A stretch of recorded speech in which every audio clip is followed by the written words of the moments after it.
My name's Stephen Webster. I've got a jewellery company called Stephen Webster, which I founded in 1989. I'm from London. I've been a jeweller for 35 years. I started a sort of very conventional way. I did an apprenticeship in Hatton Garden in London, started in 1976. Then worked for people over a period.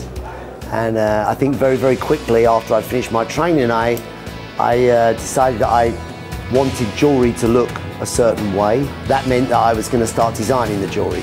Through the 80s, I had a chance, through work, to live in Canada and then in America.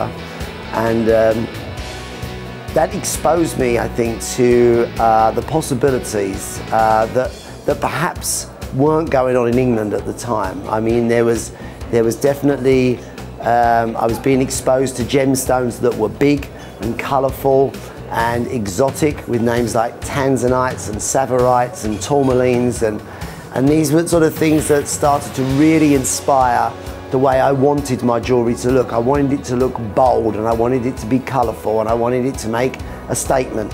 Not necessarily a statement about wealth or anything that was sort of that obvious, but just a statement and a point of interest, you know. So that was really the roots of where I started, and I've led to where we are now. I've sort of always wanted to play around with the materials that I use. So rather than just buying a gemstone from a gem supplier and putting it into my jewellery, I wanted to design the way that the gemstone was cut, so it would become very much an integral part of the design. So it wasn't just based around something that existed, which I think was more normal. And that started to define the way the jewellery was going to look. It started to get its own characteristics. People noticed that there was a design cut gem, and if I was using an exotic material, it would be, that was the sort of the provocation to a comment. I mean, people would say, what is that stone you're using? What is it? You know, it looks a bit like a swimming pool or whatever it was. And I think these you know, again, there's sort of all the elements that started to define what Stephen Webster jewellery was going to look like. Mainly, the metal I was using was 18 karat gold.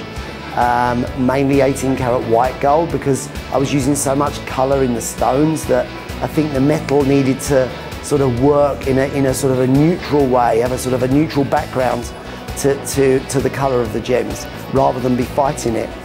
And then I would use diamonds, but mainly diamonds as an accent rather than the hero of the piece. So it added a bit of glitz without it being, you know, sort of a diamond jewellery, if you like. So it's diamond accent jewellery. The sort of next period for my life, which let's say was up to about 10 years ago now, I started to incorporate the things that interested me in my life into the jewellery. So rather than looking for some inspiration out there somewhere, I was using the inspiration of myself. So started to incorporate musical elements, themes that were, you know, a bit rock and roll, if you like, and sometimes quite obvious. Like I made a ring that now has become an iconic ring. That was a gemstone cut like a star, and written around the ring itself, it said rock star, so that was kind of an obvious ring. And the first one of those Ozzy Osbourne bought, so it became a real rock star's ring. And sometime after that, Elton John bought one. And so it was this sort of thing that I could see was, it was supposed to be a bit humorous, you know, it was a rock star ring, and it was getting bought by rock stars. Another totally rock and roll ring. It's a cross made of onyx with diamonds, and written around it, just in case you forget, it says sex and drugs and rock and roll. It's very funny actually, because I made one again for Ozzy Osbourne, but Sharon asked me to take the drugs off because she said he's not interested in that anymore. That started to have a whole different kind of effect on my jewellery, because it, you know, the communication that goes on once a celebrity is wearing something was a new thing for me at the time, but I could see this was some way of communicating your designs. And I started to get like I suppose a confidence and a feeling that there was room for a bit of a rock star in the jewellery business, and very quickly this started to be applied to me. Very easy to be a rock star, actually. Don't need to play anything, just behave like a rock star, and that stayed with me. And it's so funny because, you know, I have a business now that's worldwide. It's from Russia to, you know, Houston to New York to LA to Tokyo, Italy, and all over the world. But everywhere you go, people want the same thing. I guess from every designer, they expect a certain thing. And from me, they expect the jewellery to be a bit edgy, a bit colourful, a bit rock and roll. They want me to be rock and roll because that makes complete sense. So that's sort of, I want to say, it's not my only source of inspiration, but it was a great sort of, I want to say, something that I realised that if I started to apply the things that I enjoyed in my life to my jewellery, the connection was something that the customers liked. They liked to see that. It wasn't like I was something, the jewellery was something else. It starts to become part of me. We're sitting right now in a tattoo parlour that I've created in the Basel show. I pretty much guarantee it will be the only tattoo parlour in the Basel show. And that's because my jewellery feels a bit like it belongs in a tattoo parlour. I mean, one of my designers, I taught him how to design jewellery, but when I found him, he was a tattoo artist. And I thought, how perfect, because I was at the time using sort of what you would call old school and maybe more contemporary as well, tattoo imagery into jewellery. And that these days might seem very normal, but I can tell you that 15 years ago, people thought I was crazy. They're like, you're gonna make diamond jewellery for women that's inspired by tattoos. I go, yeah, what's wrong with that? Well, there was nothing wrong with that because it really, again, it set another tone. It belonged into Stephen Webster. So before long, I've got this whole collection. I called the first one Faune Noir, and it was this sort of what you would call a twist on the tattoo imagery made into glamorous jewellery. And I started designing it for women, but very, very quickly I could see that there was room in this for guys as well. And I think this started another sort of very important category for now the Stephen Webster brand, was this a man's collections of jewellery. And there weren't many around. It was quite a new thing to sort of present to a retailer a man's collection of jewellery, and every year move it on. So very much like you do for women's jewellery, but for men. And that now is a huge part of our business. It's something like 15 to 20% of our business. And it's really enjoyable. I can wear it. My friends can wear it. Jewellery is no longer exclusive to women. You know, in this show here, we get so many of the stores have now created, you know, men's areas. They didn't have them before. They had some cufflinks, they had some pens, they had like the odd signet ring, but they didn't have an area that was dedicated to men. And I think it's been nice to be sort of part of this process of change.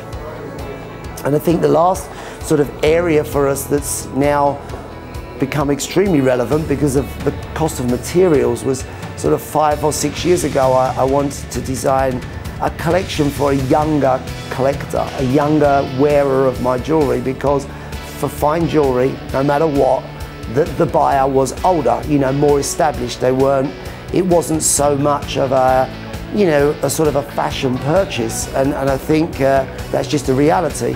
I think I wanted to sort of target a younger audience. I started to work with silver, and I made silver collections that were, the philosophy was the same as my fine jewellery. I wanted it to be edgy, I wanted it to be contemporary, I wanted it to be provocative. And I sort of started out in this way with the silver business, and I say I only really launched it about 4 years ago, I think probably here 4 years ago, and it was new. So the first year people were a bit like, well, we like your fine jewellery, and like everything, people would take time to get used to it. And I connected up with Christina Aguilera. I made her my face of my silver products. And again, it was sort of putting on the power of celebrity, that people are like, wow, Stephen Webster's using Christina Aguilera as the face of his brand. And you know, we're a small brand, so that was quite unusual to have such a big star. And that really helped again with that, to connect to a customer. And she did me a few favors. She even did a small concert for me in Las Vegas, an event that was a Stephen Webster event. We just invited about 350 people. It became like the talk of the Las Vegas show, because there was a Stephen Webster party, Christina Aguilera singing.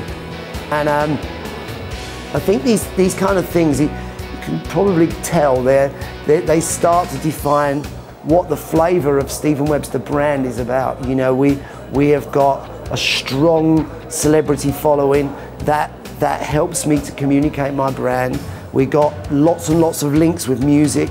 You know, I've mentioned a couple of kind of old rockers, but it comes right to the younger ones, like people like Rihanna wear my jewelry a lot, and I think, you know, it sort of crosses a lot of boundaries. There's almost something for everybody in music or in the jewelry, and I hope that we retain a sort of a sense of humour about the jewelry as well. You know, not that the jewelry's funny, but some of my subjects, like this year my collection is called Murder, She Wrote, and you go, well, what kind of name is that for a collection of jewelry? And it's really sort of a big story. Some of the things I've included are quite sort of murderous. I've got some sort of poisoned rings. I've got some stiletto knives. I've got a smoking gun, but they're done in a way that's, you know, a bit edgy, a little bit dangerous, but also I think the people look at it and it's got a sense of humour about it as well. So that's sort of very much the philosophy, the flavour and the history of Stephen Webster. So the other things on the tray here are just a sort of a small cross section from the Murder, She Wrote. Something like this is a woman's hand. It's all about women killers, this one. It's a woman's hand with a dagger. There's a small garnet on the end as a drop of blood. And then the stone here is one of my kind of designed cuts. It's a square rose cut. It's a doublet. It has a slice, a very, very thin slice of garnet underneath a clear quartz, which gives it a sort of the illusion of it's a mystery. I say it's a mystery, it's more than an illusion. It gives it a lot of depth and a lot of sort of transparency that wouldn't be there if it was a solid red garnet. I love solid red garnets and I use them a lot, but this is kind of different, the effect is different. And this is in 18 karat rose gold. She's got 3 bangles, a diamond bangle and 2 black gold bangles. Sometimes they have rings on. She hasn't got rings on this one. This is a ring for 2 fingers, so this goes across 2 fingers. This piece here, this is a poison apple. We're going to make a whole series of apples that are all poisonous. Red ones, green ones, golden coloured ones. This is 18 karat rose gold, because the hands look nicer in rose gold than they do in white gold. Looks like a dead hand in white gold. And in yellow gold, I'm just fonder of rose gold. And this one opens, so it's like a real poisoned potential. And this one's got these amazing hands. They're really kind of witch-like. They're obviously a woman's hands. Got some jewelry on again. Trying to check it out. Yeah, this one's got a thumb ring on that side, cocktail ring on that side. But when you study them, they're definitely witch-like. I'm sure there's a word for that, but I don't know what it is. This is just a big bang. The shank is made of 2 pistols. So there's 2 pistols at the top, and the barrels come round to make the rest of the shank. And the top of the ring is just the bang from the guns. So this one's 18 karat white gold. This is a hematite under quartz. So it's quite exotic material. There's white diamonds and black diamonds just making that explosion. So, you know, a very, very, I would say, provocative look for a cocktail ring. And of course, it's got a good story because it comes from Murder, She Wrote. that would be quite a conversation piece, I think. This is a sort of a statement piece from Murder, She Wrote. It's a large cuff with the bang in the middle, the explosion of the gunshot. It's got a hematite in the centre with a faceted quartz over the top of the hematite. It's quite a sort of a dark, glamorous stone. The textured material in here is a stingray skin that's been made flat. It's been sort of just sanded down to make it flat. So it's got this beautiful texture. I've used stingray skin in my jewellery for years actually. It's very, very durable. It gives the effect of kind of like a lot of gemstones. So it's quite nice, and it works really nicely in contrast with the gemstones and with the white gold. So this is sort of one of the main pieces out of the collection. This ring here is another, what I'd call extraordinary ring. It's another two-fingered ring, and the whole story going on here, we've got a slice of black opal with a faceted quartz over the top. And by the way, the technique of the doublets is something that I started literally 20 years ago. It was very, very new. It wasn't something that the market had seen, to have slices of sort of very, very unusual materials, very, very thin, under heavily faceted domes of quartz. And this was the point of difference. Mostly a doublet would have been totally to give the illusion of the stone being larger than it was, so it would be just a cabochon top, so that you really thought there was no effect, it was just made the stone look bigger. This gives an effect, and that's been sort of key to, I want to say, to our success actually, because it's something that people totally associate with Stephen Webster, is this sort of extreme doublets in very unusual materials. So that's the centre, and around the outside we've got a couple of shrimps which may or may not feel like the right kind of subject for a piece of fine jewellery, because this is fine jewellery. This is black diamonds, blue sapphires, cabochon, black jades and white diamonds in 18 karat gold. But it comes from a collection that I launched now about 2 years ago called Jules Verne.